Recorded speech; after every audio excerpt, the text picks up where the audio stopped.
स्वागत की इसी कड़ी में हमारे मंच पर विराजमान है माननीय डॉक्टर सुभाष कश्यप जी, पूर्व विधायक बस्तर विधानसभा छत्तीसगढ़। आपके स्वागत के लिए मैं सादर आमंत्रित करता हूँ। प्राचार्य हाई स्कूल मोगरापाल आप आएंगे एवं माननीय अतिथि जी का पुष्पगुच्छ से स्वागत एवं अभिनंदन करिएगा। आप सभी जोरदार तालियों की गड़गड़ाहट के साथ स्वागत एवं अभिनंदन करिएगा।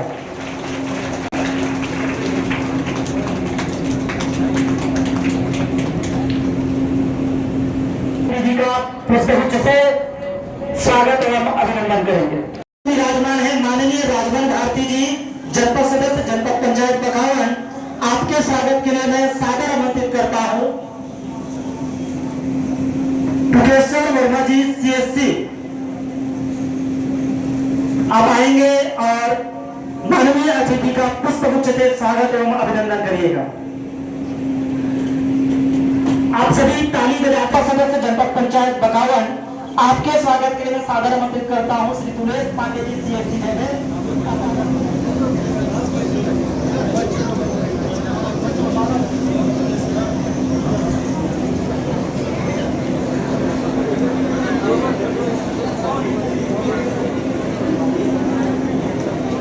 समस्त मंचासीन सरपंच विकासखंड बकावन का भी हम स्वागत करने जा रहे हैं इस मंच की ओर से। आप सभी विराजमान हैं और स्वागत हो रहा है समस्त CSC के माध्यम से। जोरदार ताली के माध्यम से आप स्वागत एवं अभिनंदन करेगा।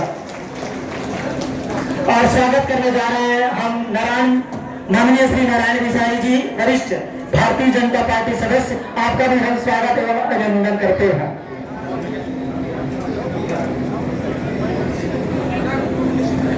स्वागत के लिए मैं सादर आमंत्रित करता हूं श्री तुलेश पांडे जी, CSC। आप सम्मानित अतिथि का पुष्पगुच्छ से स्वागत एवं अभिनंदन करिएगा। इसी क्रम में जयवर हायर सेकेंडरी जो टॉप 10 जिले में जो टॉप 10 बच्चे की है, उसमें 5 छात्राएं जो है विकासखंड बकावन के जयवर हायर सेकेंडरी के ही हैं। उन्हें भी प्रदेश सरकार कलेक्टर महोदय द्वारा उनको भी सम्मान दिया जा चुका है और आगे और भी सम्मान किया जाएगा। ऐसा प्रदेश के मुख्यमंत्री जी ने टैबलेट बांटकर हमारे 2 बच्चे को टैबलेट बांटकर भी उनको उत्साह प्रदान किया है। और आगे मैं चाहूंगा कि प्यारे बच्चे ऐसी कड़ी मेहनत करें, हमारे शिक्षक साथी ऐसी मेहनत करें। 1038 बच्चे हमारे 60% से ऊपर लाए जो कक्षा 10वीं के थे और 958 बच्चे ने कक्षा 12वीं में 60% से ऊपर अंक प्राप्त किया है। और कई स्कूल ऐसे हमारे हैं जो 100% 10th और 12th में रिजल्ट प्राप्त किए हैं। MNS छात्रवृत्ति जो अभी रिजल्ट आया है 2 दिन पहले, विकासखंड बकावन पूरे छत्तीसगढ़ में नंबर बन रहा। एक केंद्रीय छात्रवृत्ति है, 4 साल तक बच्चों को प्रति माह 1000 रुपया प्रदान किया जाएगा। एक केंद्र सरकार द्वारा देय होता है, बाकी छात्रवृत्ति अलग से बच्चों को मिलती है। यह हमारे कलेक्टर साहब अभी आए तो उनका मेहनत हमारे मध्य में विराजमान है हमारे सम्मानीय जिला पंचायत अध्यक्ष आदरणीय वेलपुती जी, ब्लॉक अध्यक्ष के रूप में जनपद के हमारे आदरणीय सोनवारी मंत्री जी, उपाध्यक्ष हमारे रोहित त्रिवेदी जी और उपस्थित सभी सम्मानित पालकगण और आखिरी में सभी प्यारे बच्चे विद्यार्थीगण, ठीक है, सबको राम राम और द्वार, सबको प्रणाम। देखिए ये दिन बड़ा विशेष है। हालांकि खंड शिक्षा अधिकारी ने 16 जून का उल्लेख किया है। कार्यक्रम हम आज मना रहे हैं, मतलब एक उत्सव के रूप में मना रहे हैं। कायदे से 16 जून को होना चाहिए, क्योंकि प्रवेश उत्सव जिस दिन हम प्रवेश कर रहे हैं उसी दिन होना चाहिए। क्यों भाई? 16 दिन के बाद होगा तो उसको उत्सव के पकवाड़ा के रूप में हम मान सकते हैं। पकवाड़ा है। मगर इस निर्णय के लिए मैं हमारे छत्तीसगढ़ शासन के जो मुख्यमंत्री है श्रीमान विष्णुदेव साय को साधुवाद देता हूँ। डॉक्टर रमन सिंह जी ने परंपरा शुरू की थी जब उनका रेजिम था भारतीय जनता पार्टी के सरकार के मुख्यमंत्री के रूप में। तो जो नव प्रवेशी बच्चे हैं, जो बच्चे हैं जिनका प्रवेश हुआ है, मैं उनको बहुत बहुत शुभकामनाएं देता हूँ, आशीर्वाद भी देता हूँ मेरी तरफ से। और इसके बाद जो उपलब्धियों का जो उल्लेख कर रहे थे हमारे 130 बच्चे, उसमें एजुकेशनल क्या बोलते हैं हिट का इसमें भूमिका रहा है, जिनका मार्गदर्शन रहा है, वो सचमुच बधाई के पात्र है। मैं आज जब समाचार देखा, आप विश्वास नहीं करो, मेरे को सबसे ज्यादा खुशी हुई, क्योंकि वो चमत्कार आप सचमुच कर सकते हैं। मैं लगातार कहते रहा हूं, मुझे उसका असर अभी दिख रहा है थोड़ा सा। इसके लिए मैं अपने विधायक काल में भी लगातार बोलता रहा कि आप लोग चमत्कारी हैं, चमत्कार कर सकते हैं, कायाकल्प कर सकते हैं, क्योंकि वो श्रेष्ठ बनाना है, हमारे बच्चों को श्रेष्ठ बनाना है। कभी हम जाके श्रेष्ठ भारत की कल्पना कर सकते हैं। इस तरह से बहुत आशा के बाद कोई याद नहीं करता और हमारे मंत्री ने कहावत है, पूछा नहीं वो पूछा, जिसके पास कुछ नहीं मिलता है फिर पूछता नहीं। तो इसलिए आप अभी देखे नहीं होंगे, सांसद के पास एप्लीकेशन आ रहा है, मेरे पास नहीं आ रहा, मेरे पास नहीं, मेरे पास क्या एप्लीकेशन आएगा। तो इसलिए समाज के लिए मैं आप सबका गुजार हूँ। और मैं जो बैठे जो अनुभव कर रहा उसमें सांसद के साथ लड़का याद हमारे बच्चे सरकार का मैं निंदा नहीं करूंगा, विरोध नहीं करूंगा, लेकिन 2003 से आदरणीय डॉक्टर रमन सिंह के नेतृत्व में शिक्षा का जो अलग जगने लगा और हर 3 किलोमीटर के दायरे में प्राइमरी स्कूल, हर 5 किलोमीटर हाई स्कूल खोलने की बात हो, सभी विकास खंडों में कॉलेज खोलने की बात हो, जितने भी नदी नालों में पुल पुलिये की बात हो, और जितने भी स्कूल जिस प्रकार से बस्तर शिक्षा के क्षेत्र में, स्वास्थ्य के क्षेत्र में, सभी क्षेत्र में आगे बढ़ रहा है। लेकिन एक तरफ हमारा रुकावट ब्लॉक, हमारे कुछ जिला, एक तरफ हम विकास की ओर बढ़ रहे हैं, दूसरी ओर आज भी हमारे यहाँ कई क्षेत्र ऐसा है, शिक्षा, स्वास्थ्य, पेयजल से हमारे लोग आज भी वंचित है। जैसे हमारा चकरकुंडा है, हमारा अबुझमाड़ है, वो भी बस्तर का अंग है। जब बस्तर का नाम आता है, चारामा धमतरी से लेकर कोंटा बीजापुर तक, महाराज गढ़चिरौली से उड़ीसा प्रदेश तक, लेकिन आज भी वहाँ स्कूल नहीं है, आंगनबाड़ी नहीं है, पेयजल नहीं है, स्वास्थ्य सुविधा नहीं है। आज भी हमारे लोग इस प्रकार के समस्याओं का सामना करना पड़ रहा है। लेकिन आप सबको मालूम है, जो नक्सलवाद, माओवाद और कई कारणों से बस्तर जो पिछड़ा हुआ था, बस्तर में लोग आना नहीं चाहते थे। मुझे तो बड़ा आश्चर्य होता है, सुकमा जैसे क्षेत्र में अभी भी बेटी देना नहीं चाहते। अभी मैं लगातार 3 दिन अभी भी गया था, मेरे को एक जैन समाज वाले बता रहे थे, अभी भी हमको बेटी लोग नहीं देते हैं, हम लोग को बहुत मुश्किल से शादी करना पड़ता है। ऐसा धारणा पूरा देश के लोगों का था और लोग सोचते थे बस्तर माने काला पानी का सजा। लेकिन आप सबको मालूम है, आज हमारे बस्तर में जैसे एजुकेशन बनाने की बात हो, एजुकेशन सिटी की बात हो, जैसे जाऊंगा में आपका दंतेवाड़ा में देखेंगे, बीजापुर में देखेंगे, हमारे नारायणपुर में देखेंगे, और सभी जिलों में उसी प्रकार हमारा बस्तर जिले में शिक्षा का स्तर, शिक्षा का गुणवत्ता, शिक्षा में के क्षेत्र में सुधार आप लोगों के माध्यम से निश्चित ही हो रहा है। मुझे एक चीज आश्चर्य होता है, सुकमा जैसे जिले में एमबीबीएस, एक परिवार के लोग एमबीबीएस 2-2, 3-3 लोग बने हुए हैं।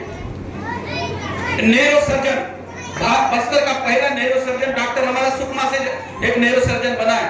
आईएएस, आईपीएस, एमबीबीएस, ये भी तो एक लड़का बस्तर संभाग में एनआईटी में सिलेक्शन हुआ है। तो ये इसका मतलब बस्तर के हमारे बच्चों में, हमारे लोगों में कोई प्रतिभा की कमी नहीं है, हमको उसको तराशने की आवश्यकता है, उसको हमको शिक्षा में और प्रोत्साहन देने की आवश्यकता है। लेकिन मेरा मानना है कोई गुरुजी, कोई शिक्षक का ही जवाबदारी नहीं है, अपने माँ पिताजी, अपना पालक पालिकाओं का भी जवाबदारी बनता है, हमारे जनप्रतिनिधियों का जवाबदारी बनता है, हमारे समाज का भी जवाबदारी बनता है। ऋषि महर्षि कहते हैं गुरु जो होता है जन्म से लेकर 5 प्रकार के गुरु होते हैं। जब बच्चा परिवार में जन्म लेता है, बोलना चलना परिवार से सीखता है और सामाजिक रीति नियम समाज को देख के सीखता है। मेरा मामा है, मेरा मामी है, मेरा भाई है, मेरा दीदी है, दादा है, ये समाज से सीखता है। प्रकृति से भी सीखता है, पेड़ कैसा उगता है,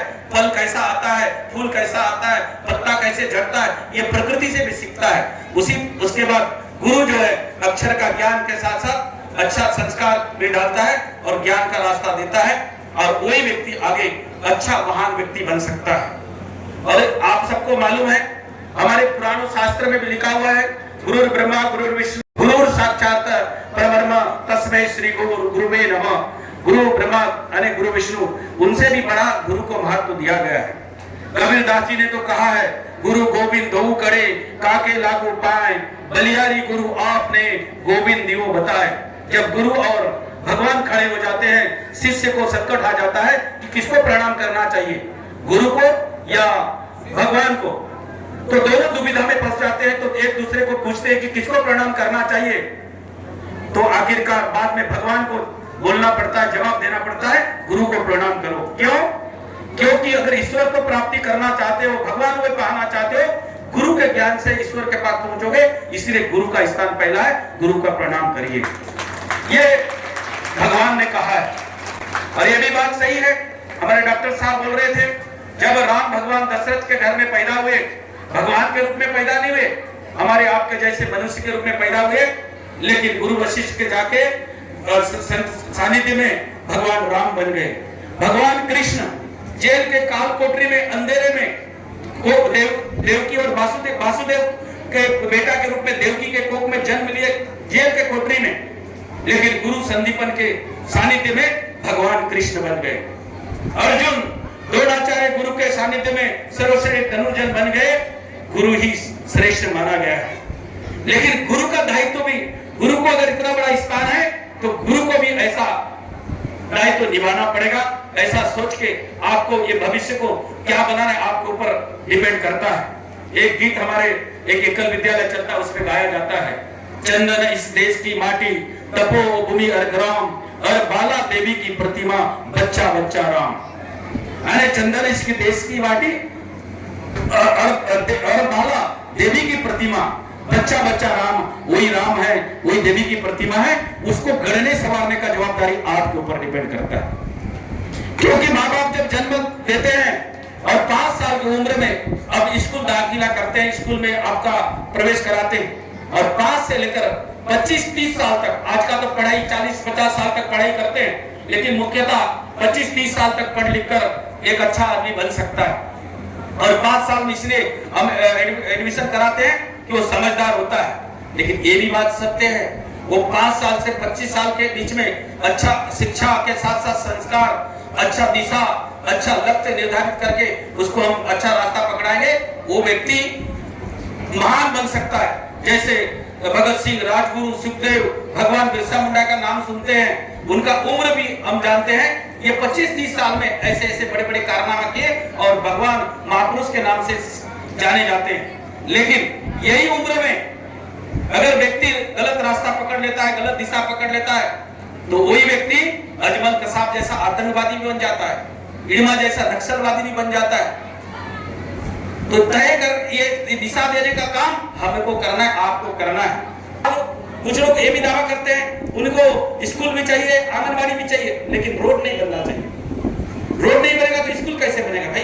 रोड नहीं बनेगा तो बोर कैसे कूदेगा? रोड नहीं बनेगा तो हॉस्पिटल कैसे जाएगा? तो इस प्रकार से बस्तर को कुछ लोग एक प्रकार से भ्रमित करके रखा, लेकिन आखिरकार उससे भी हमको निजात मिला है। और हमारे यशस्वी गृह मंत्री जी ने कहा है 2021 तक बस्तर संभाग को देश के अग्रणी उन्नतशील विकास संभाग के रूप में हम डेवलप करेंगे। जगरगुंडा जैसे क्षेत्र में एजुकेशन सिटी का अभी घोषणा हुआ है। अबूझमाड़ के एजुकेशन सिटी बनने जा रहा है। ये हमारा बस्तर बदलता हुआ बस्तर है। लेकिन मैं हमारे युवा साथियों को कहना चाहूंगा, हमारे विद्यार्थियों को, देखिए हमारे एक बस्तर में एक धारणा था, लड़कियां ने शादी करके ब्याह शादी करके दूसरे के घर में जाएंगी और चूल्हे फूकेंगे। लेकिन यहाँ सबसे ज्यादा लड़की लोग दिख रहे हैं, सबसे ज्यादा हमारे बच्चे लोग हैं। और शिक्षा वो दौलत है, वो धन है, कोई नहीं छीन सकता। और मैं समझता हूं उससे बड़ा दौलत, उससे बड़ा क्या बोलना चाहिए, वो मतलब हमारे दौलत कोई नहीं हो सकता, कोई चीज नहीं हो सकता। और एक गरीबी अमीरी से भी तुलना नहीं कर सकते। कई बार कैसे सोचते थे, नहीं बड़ा आदमी का बेटा जो बड़ा स्कूल में पढ़ेगा वही डॉक्टर, इंजीनियर, IAS IPS बनेगा। ऐसा नहीं, हमारे गरीब का बेटा, मजदूर का बेटा भी बन सकता है। मैं बात को हर जगह उदाहरण भी देता हूँ। हमारे मोदी जी की माँ जब दूसरे के घर में बर्तन मांज के अपना परिवार पालती थी, मोदी जी का पिताजी रेलवे स्टेशन बड़ोदरा में चाय बेचा करते, ठेला में मोदी जी को चाय का केटली लेके रेलवे में यात्री को चाय पिलाते थे। वो व्यक्ति प्रधानमंत्री बनके विश्व का नेतृत्व कर सकता है, भारत माता को विश्व पटल में इतना ऊंचा ला सकता है, तो हमारे भी क्या कमी है भाई। हमारे अब APJ अब्दुल कलाम एक मछुआरा परिवार का बेटा, मछली पकड़ने वाला परिवार में उनके घर में गया, 2 बार हुआ। छोटा सा घर था, मछली पकड़ के उनका परिवार के लोग जीवन यापन करते थे रामेश्वरम में। लेकिन वो मिसाइल मैन बन के महामहिम राष्ट्रपति बन जाता है। तो इसीलिए पढ़ाई लिखाई शिक्षा में कोई अमीर गरीब का तुलना नहीं कर सकते। एक श्लोक में कहा गया है, स्वदेशे पूज्यते राजा, स्वदेशे पूज्यते राजा, विद्वानस्य पूज्यते विश्वस्य। कोई भी राजा कितना भी बड़ा शक्तिशाली हो, कितना भी बड़ा पैसा वाला हो, कितना बड़ा सब ताकतवर हो, उस राज्य के लोग, उस क्षेत्र के लोग उसको सलाम दुआ पूजा करते हैं। लेकिन विद्वान व्यक्ति को, ज्ञानवान व्यक्ति को दुनिया सलाम करता है, दुनिया पूजा करता है। ये कहां से आता है? शिक्षा से आता है, ज्ञान से आता है। इसीलिए हमको शिक्षा में कोई समझौता नहीं करना चाहिए। और हमारी सरकार लगातार शिक्षा को बढ़ावा देने के लिए, शिक्षा के विस्तार के लिए हमारी सरकार लगातार काम कर रही है। निश्चित ही आज 2026 का इस शाला प्रवेश उत्सव में आप सभी 51 ब्लॉक के हमारे शिक्षक शिक्षिकाएं सभी गुरुजन यहाँ उपस्थित हैं। मैं आप लोगों को प्रणाम करता हूँ गुरु के नाम। आप सभी लोगों को बहुत बहुत बधाई शुभकामनाएं देता हूँ। और हमारे डॉक्टर साहब ने कहा है, आने वाला समय में हर विकासखंड में क्या बनना चाहिए? ऑडिटोरियम। दंतेवाड़ा में आवराबाटा में देखा एक गेट बन रहा है 96 लाख रुपए का, 96 लाख रुपए का गेट। मेरे को पता चला तो मैं कलेक्टर साहब को पूछा, कलेक्टर साहब यहाँ कोई 96 लाख का गेट बन रहा है? जी सर, 96 लाख रुपए से गिरते हैं। तो वैल्यूएशन कराने से कितना आया? 8.5 लाख रुपए। फिर कई जगह में देखा और 50 कर रही है, 50 लाख का डोम सेट बना है। इस प्रकार से जो हमारा DMFT फंड मिलता था, मोदी जी को शुक्रिया अदा करना चाहिए। 2015-14 में प्रधानमंत्री बने, 2015 में DMF फंड लागू किया और 2016 से चालू हुआ। 3 साल हमारे सरकार में किए, 5 साल उसको भी भ्रष्टाचार किए। इसीलिए आप लोगों को बहुत सारे स्कूल मालूम होगा, पिछले सत्र का DMF का कुछ पैसा बचा था, क्योंकि DMF हमारे यहाँ बंद हो चुका था, हुआ है। मैं कलेक्टर साहब को बोला, रोड सड़क बाकी काम बाद में बनाएंगे, लेकिन 175 स्कूल जो डिसमेंटल किया गया, तोड़ा गया, उसको पहले बनाना चाहिए। 75 स्कूल DMF से पास करवाया था पिछले बार। अभी भी मैं बोल रहा हूँ, हमें पहले आंगनबाड़ी चाहिए, स्कूल चाहिए। मैं बीजापुर में भी यही बोल के आया हूँ, DMF का बैठक में, सुकमा में बोल के आया हूँ, दंतेवाड़ा में। आप अभी 96 लाख का रोड बना रहे हैं, गेट बना रहे हो, और हमारे बच्चे के लिए स्कूल आंगनबाड़ी नहीं है। भाई स्कूल, आंगनबाड़ी, पेयजल, रोड सड़क बनाइए, बाद में 5 स्टार होटल बनाइए, हमको कोई आपत्ति नहीं। तो कुल मिला के इस प्रकार का नीति के कारण आज भी हमको स्कूल आंगनबाड़ी के लिए सोचना पड़ रहा है। लेकिन हमारा सरकार ऐसा कदापि ऐसा करने नहीं दे, हम लोग करने नहीं देंगे। और जो लोग किए उसका सजा भी भोग रहे हैं। DMF घोटाला, कई घोटाला में फंसे हुए। तो ये नीति के कारण आज भी हम लोग इस कार्य से मोदी जी, शाही साहब विकास कर रहे विष्णुदेव साय जी के नेतृत्व में इस सब मामले में कोई भी समझौता नहीं हुआ। ये मैं एक जनप्रतिनिधि होने के नाते, इस क्षेत्र का विधायक नहीं है तो सांसद मैं हूं, तो सरकार का प्रतिनिधित्व के ऐसे जरूर इतना आश्वासन दूंगा। और जैसा हमारे डॉक्टर साहब का मनसा है, आने वाला समय में ऑडिटोरियम भी बनाएंगे, खेल स्टेडियम बनाएंगे, और जो जो जरूरत होगा उसको करेंगे। आज के अवसर पर इतना ही बोलते हुए मैं अपनी बात को विराम देता हूँ। धन्यवाद। समस्त अतिथियों के लिए हायर सेकेंडरी मूली में न्योता भोज का आयोजन है। माध्यमिक शाला मूली के बच्चे, छात्र एवं हमारे आदरणीय समस्त अतिथि और बच्चों के साथ न्योता भोज करेंगे। शेष सभी बच्चे के अंतर्गत और अन्य शेष सभी जो बच्चे हैं उनका प्राथमिक शाला मूली में भोजन का न्योता भोज का आयोजन है। सभी शिक्षक ध्यान दें। और सुनहरा पल शासन के बाद योजना छात्रों का स्वागत करते हुए उनके हाथों में पुस्तकें प्रदान करते हुए हमारे सभी अतिथि और शुभकामनाएं प्रस्तुत करते हुए उनके उज्जवल भविष्य के लिए और उसके साथ ही साथ ये शानदार आज का आयोजन जो इस पंडाल में किया गया है कि जो विद्वान है उसकी पूरे विश्व में सम्मान किया जाता है। उसी और विद्वान छात्र तभी होगा जब उसके हाथ में शिक्षा होगी और उसके गुरु या शिक्षक होंगे। तो इस शुभकामनाओं के साथ हमारे अतिथि फिर से एक बात ध्यान रखेंगे। आदरणीय हमारे मुख्य अतिथि आज माध्यमिक शाला मूली के छात्रों के साथ हायर सेकेंडरी मूली में न्योता भोज करेंगे बच्चों के साथ ही शेष जो बच्चे हैं वो प्राथमिक शाला मूली में उनका न्योता भोज का आयोजन है। शेष जो बच्चे हैं प्राथमिक शाला मूली में उन न्योता भोज का आयोजन है। शिक्षक ध्यान देंगे। सीएससी भी लाइन अप कर देंगे छात्रों के साथ।